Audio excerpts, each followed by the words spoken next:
Hello, bachcho. Let's read the question first. And question says that for question two statements are given, one labeled assertion A and other labeled reason R. Select the correct answer to these questions from codes A, B, C, and D as given below.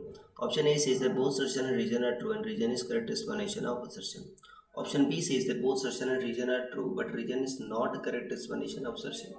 Option C says that assertion is true, but reason is false, and option D says that assertion is false and reason is also false. Assertion says that magnetic field at end of every long current carrying solenoid is half that at center.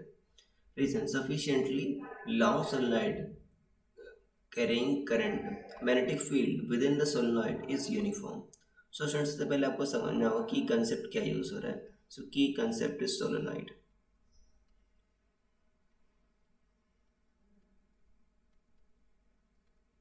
Solenoid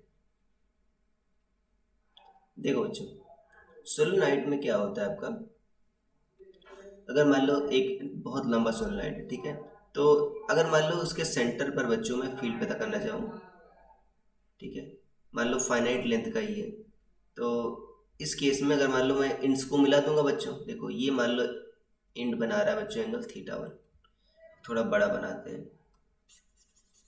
एक बच्चों मान लो finite length का solenoid है,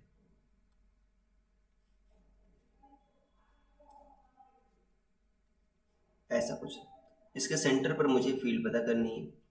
तो ये end बच्चों देखो, या एक्सिस के साथ कितना बना रहा है आपका थीटा 1 बना रहा है, और दूसरा इंड जो है बच्चों आपका एक्सिस के साथ मान लो ऐसे जब जोड़ोगे, इसको ऐसे जोड़ोगे, तो ये एंगल कितना होगा आपका थीटा 2 होगा.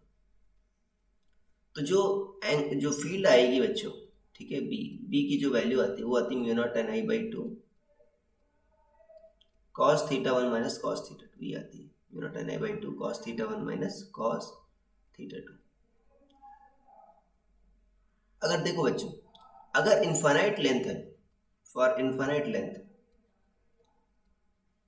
देखो थीटा 1 भी बच्चों देखो आपका ये फ्लैट होता जाएगा, ये एंड दूर होता जाएगा ना, तो ये थीटा 1 बच्चों आपका फ्लैट होता जाएगा और ये इधर आपका मुड़ता जाएगा. तो इनफाइनाइट होगा तो थीटा 1 क्या होगा आपका 0, थीटा 2 बच्चों आपका 180 होगा.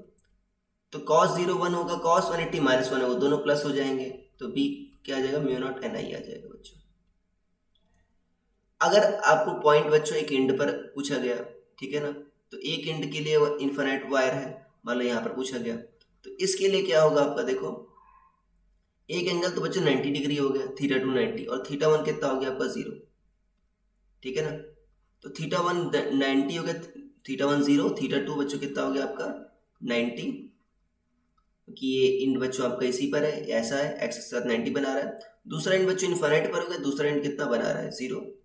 तो अभी वैल्यू रखोगे तो कितना आ जाएगा बच्चों, कॉस थीटा 1 बच्चों कॉस, ठीक है ना, यहाँ पर 1 आ जाएगा, यहाँ पर 0 1 माइनस 0 1, तो बी आ जाएगा mu not an I by 2. तो इंड पर बच्चों देखो आपका सेंटर पर वाले का आधा है, मतलब इनफाइनाइट लेंथ मतलब सेंटर, तो इनफाइनाइट लेंथ का आप पता नहीं कर सकते, तो अंदर जो फील्ड होगी ना इनफाइनाइट लेंथ में, इनफाइनाइट लेंथ वाले सोलोनॉइड में, वो यूनिफॉर्म होगी. और जो एज पर देखोगे तो वो क्या आएगी बच्चों mu not an I by 2 आएगी, ठीक है. तो ये आपका देखो रीजन आपका कह रहा है आपका sufficiently long solenoid, magnetic field आपका सोलोनॉइड के अंदर कांस्टेंट रहती है, और इंड ऑफ सोलोनॉइड बच्चों क्या होता है हाफ दैट ऑफ सेंटर रहता है. बट बच्चों दोनों एक्सप्लेन नहीं कर रहे एक दूसरे को, क्योंकि ऐसे थोड़ी ये फार्मूला दे रखा है हमको ये वाला और एक्सप्लेन कर रहा है, फार्मूला दे नहीं रखा है, तो दोनों सही होंगे बट बच्चों करेक्ट एक्सप्लेनेशन नहीं होगा, तो आपका ऑप्शन नंबर बी सही हो जाएगा. So I hope you understood it well. Best of luck.